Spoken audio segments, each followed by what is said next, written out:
First, I think a lot of guys touched on credit behavior. Credit behavior is something, it's a small win, but it's so important to actually portray your credibility to a funder. Like, pay your creditors on time.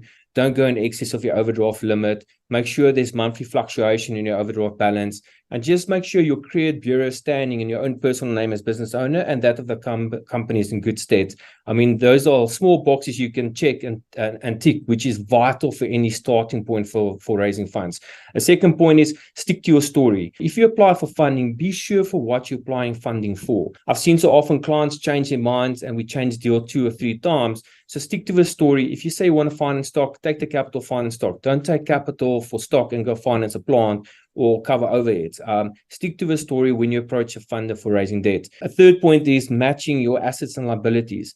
Make sure that you're actually raising short-term debt for short-term assets and long-term debt for long-term assets. I've seen so many times where clients go and encumber a property to purchase stock. If you're starting to raise debt that mismatch on asset classes and liability classes, you will soon run into cash flow issues because it's not sustainable. A fourth point, which is very important, is commit some equity into a transaction. If you're a business owner, and I'm not saying traditionally funders are looking for 10%, 20%, but be it stock finance, trade finance, asset finance, as a business owner, banks love it, or funders love it when the owner commits 2% or 5% or 6% equity.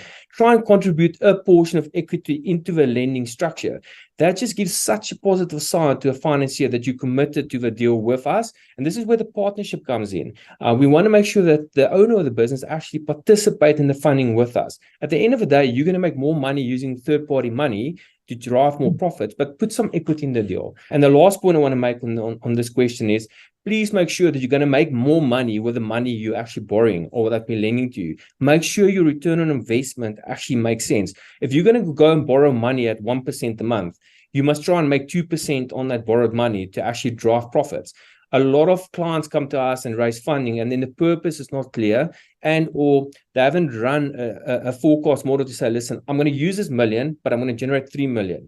Make sure your investment case makes sense before you climb in bed with a fund and raising debt. It's so important to make sure that you use capital to make more profits. I always tell clients, the best way to run a profitable business is to use somebody else's money to make more money. But be sure you're going to make that money and not put the company at more stress by not paying third-party debt back. So those are the 5 key points I think it's very practical for SMEs.